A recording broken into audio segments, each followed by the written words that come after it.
Hello everyone, welcome to WiFi study changing the way of learning. स्वागत है आप सभी लोगों का इंडिया के number one study channel WiFi study पे, which is part of Unacademy. तो दोस्तों, बढ़ते हैं आज के हमारे वन वर्ड और ईडियम के सेशन की तरफ। देखते हैं आज के कौन कौन से इंटरेस्टिंग वर्ड आज हम जो है कवर करने वाले हैं। तो उससे पहले एक छोटी सी इन्फॉर्मेशन कि अगर आप लोगों ने मुझे अन अकेडमी लर्निंग ऐप पे फॉलो नहीं किया है तो जाइए और मुझे अन अकेडमी लर्निंग ऐप पे फॉलो कर लीजिए। और उसके फायदे क्या होंगे? अन अकेडमी लर्निंग ऐप पे फॉलो करने पे आप लोगों को मेरी स्पेशल क्लासेस नजर आएगी, जहाँ पर मैं अलग अलग टॉपिक्स पढ़ाता हूँ, मैं प्रैक्टिस भी कराता हूँ, जैसे कि इस समय प्रैक्टिस सेशन चल रहा है। तो ये स्पेशल क्लासेस आपकी पूरी तरीके से फ्री होती है। तो आप प्रैक्टिस कर सकते हो as much as you can, and you can do anything that you want, है ना। तो आप जो है वो special classes, free special classes का फायदा उठाओ, एंजॉय करो, है ना। तो दोस्तों, बढ़ते हैं आज के हमारे पहले वर्ड की तरफ। और आज का हमारा जो पहला वर्ड है वो है पैट्रीमोनी। और उस पैट्रीमोनी का मतलब होता है सब आपके property inherited from once father. Property inherited from once father, है ना, कि वो प्रॉपर्टी जो कि आपके जो आप अपने पिताजी के द्वारा इनहेरिट करते हो, ठीक है, वो आपके क्या कहलाती है? पैट्रीमोनी कहलाती है। ठीक है। Property inherited from once father, जो आपके पिताजी हैं उनके द्वारा जो आप मनी इनहेरिट करते हो, वो आपके क्या कहलाती है? पैट्रीमोनी कहलाती है। ठीक है, मतलब पिताजी से या फिर आपके उनके पिताजी से, मतलब जो आपकी आपके जो आपका आपकी जो फैमिली ट्री होता है ना, आपके पिताजी और उनके पिताजी के थ्रू उन्होंने जो संपत्ति प्राप्त की है, वो आपके पैतृक संपत्ति आपके पैट्रिमोनी कहलाती है। आसान वर्ड है, कोई बहुत डिफिकल्ट वर्ड नहीं है। नेक्स्ट वर्ड दोस्तों आप लोगों के सामने है पोर्सिलेटाइज, है ना। और पोर्सिलेटाइज इज वो प्रोसेस होता है थ्रू विच कोई व्यक्ति जो है वो बेसिकली अपने रिलीजन को चेंज कर लेता है। कन्वर्ट और attempt to convert from one religion belief और ओपिनियन टू अनदर। तो एक रिलीजन से, एक बिलीफ से, एक ओपिनियन से कन्वर्ट होकर के दूसरे रिलीजन, बिलीफ और ओपिनियन की तरफ स्विच करना आपके बेसिकली क्या कहलाता है? पोर्सिलेटाइज कहलाता है। राइट, धर्म परिवर्तन करवाना, बिलीफ, अपने ओपिनियन को चेंज करना आपके पोर्सिलेटाइज की कैटेगरी में आता है। नेक्स्ट जो वर्ड है आपका वो है बुटीक। और ये आसान सा वर्ड है बुटीक। तो बुटीक का मतलब होता है small shop that tells fashionable clothes, cosmetic etcetera. Small shop जो कि आपके फैशनेबल क्लोथ्स को, कॉस्मेटिक्स को, एटसेट्रा को सेल करती है, वो आपके बुटीक कहलाती है। राइट। तो आसान वर्ड है, वस्त्रालय कहलाता है ये तो, है ना। देखो, अगला वर्ड आप लोगों के सामने है इंटरल्यूड। और इंटरल्यूड आपके बड़े बहुत ही प्यारा वर्ड है ना।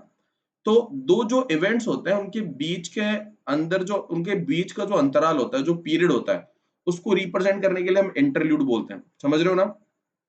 जैसे मान लो आपने आपने एक प्ले देखा, अब आपका वो प्ले खत्म हो गया, उसके बाद में दूसरा प्ले स्टार्ट होगा, तो उन दोनों प्लेस के बीच में जो आधे घंटे का गैप हुआ है, ये आपके क्या हो गया? इंटरल्यूड हो गया। समझ रहे हो? सो इंटरवल बिटवीन टू इवेंट्स, दो इवेंट्स के बीच में आपके जो इंटरवल होता है, उसे ही हम क्या बोलते हैं? आपके इंटरल्यूड बोलते हैं। ऑलराइट, चलो आगे बढ़ते हैं सब। आपके नेक्स्ट वर्ड आप लोगों के सामने है ऑफ्थेल्मोलॉजिस्ट। और ये आंखों का डॉक्टर होता है। Doctor who specialises in the I diseases of the in the I in the diseases of the I is called ophthalmologist. तो जो दांतों का स्पेशलिस्ट होता है उसे हम बेसिकली आपके क्या बोलते हैं? ऑफ्थेल्मोलॉजिस्ट बोलते हैं। तो ये हमारे 5 वर्ड थे। और जैसा कि आप सब लोगों को पता है कि मैं पहले 5 वर्ड आप लोगों को सिखाता हूँ, फिर उसके बाद में 5 सेंटेंसेस के अंदर हम इन पांचों वर्ड्स को फिल करते हैं, फिट करते हैं। ठीक है। तो देखते हैं, इससे हमें ये वर्ड की अंडरस्टैंडिंग भी डेवलप, क्योंकि सेंटेंस के थ्रू वर्ड को स्टोर करना आसान भी होता है, और सेंटेंस उस वर्ड की प्रॉपर अंडरस्टैंडिंग को भी दर्शाते हैं ना। ठीक है। तो आपको याद भी हो जाते हैं, याद करने में भी हेल्प करते हैं, और सेंटेंस की वर्ड की प्रॉपर अंडरस्टैंडिंग भी डेवलप होती है। तो देखो यहाँ पे पहला सेंटेंस देखो, there will now be a 15 minute interlude, है ना। तो 15 मिनट का अब क्या मिलेगा? इंटरल्यूड आप लोगों को मिलने वाला है। I think the churches are filled with people who have been dash to a religion. कि चर्च जो है वो कैसे लोगों से भरा हुआ है? ऐसे लोगों से भरा हुआ है जो कि पोर्सेलेटाइज है, जो कि एक धर्म से दूसरे धर्म में चेंज, मतलब चर्च में जो किसी दूसरे धर्म से चेंज होकर के चर्च के अंदर आए, है ना। ऐसे ऐसे लोगों से चर्च जो है वो भरा हुआ है। Go to and dash every 6 months, keep your lenses clean, है ना। ऑब्वियस सी बात है, लेंसेज के बारे में बात हो रही, तो यहाँ पे ऑफ्थेल्मोलॉजिस्ट के बारे में बात हो रही होगी कि पहले में इंटरल्यूड आ गया, दूसरे में आ गया आपके सामने I think the churches are filled with people who have been proselytized to a religion, go to an ophthalmologist every 6 months, keep your lenses clean. चौथा वर्ड आप लोगों के सामने है, his grandfather left the dash to him. उसके grandfather क्या छोड़ के गए हैं? पैट्रिमोनी छोड़ के गए हैं उसके लिए, ठीक है। नेक्स्ट वर्ड आप लोगों के सामने है the dash has a poor choice of dresses. तो यहाँ पे आपके सामने बुटीक है, the boutique has a poor choice of dresses. तो ये 5 वर्ड है। अब हम बढ़ते हैं इडियम्स की तरफ। तो इडियम आप लोगों के सामने a stone in a tea cup, इसका मतलब हो गया बिग फस ओवर अ स्मॉल मैटर, है ना। This matter is a storm in a tea cup, it is an argument about nothing, है ना।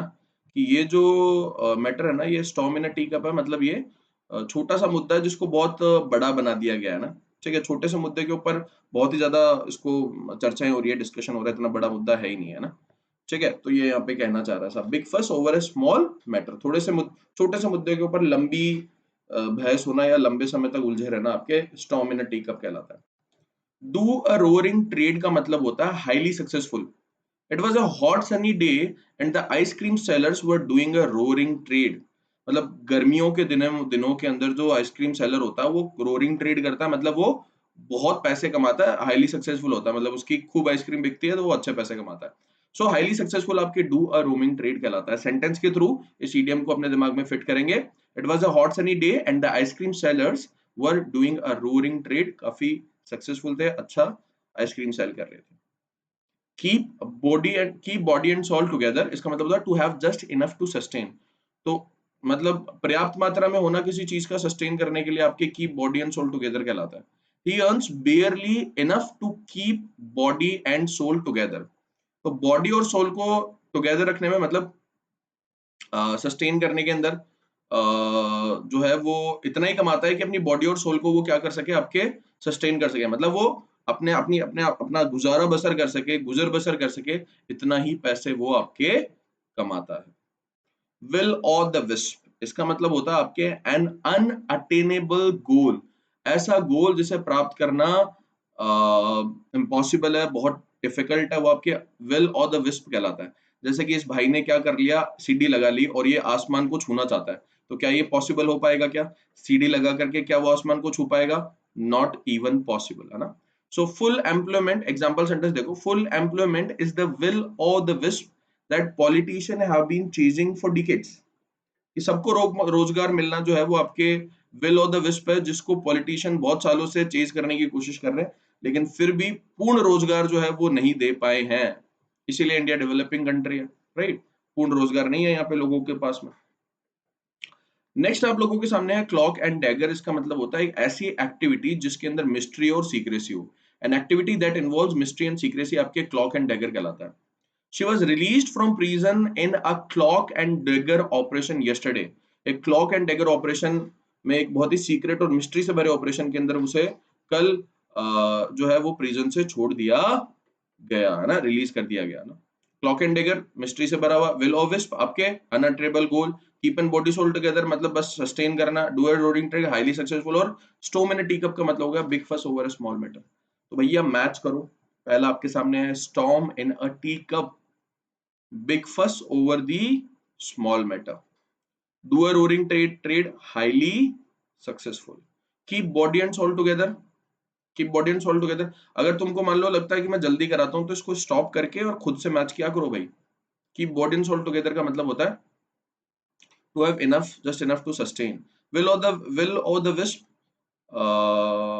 ये आपके अनअटेनेबल गोल होता है, और क्लॉक एंड डेगर आपके activity that involve mystery and secrecy. So guys ये आज का हमारा वन वर्ड और ईडियम्स का सेशन था।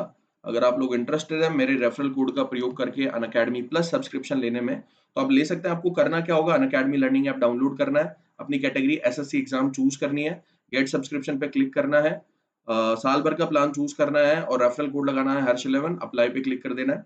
आप लोगों को इंस्टेंट 10% का डिस्काउंट मिलेगा। उसके बाद में आप credit debit card net banking और यूपीआई के थ्रू पेमेंट कर सकते हैं दोस्तों, है ना। तो वीडियो को ज्यादा से ज्यादा शेयर करें, लाइक करें और चैनल को सब्सक्राइब करना ना भूलें दोस्तों। आज के लिए इतना ही, मिलता हूं आपसे नेक्स्ट सेशन में। Till then take care, all the very best, bye bye.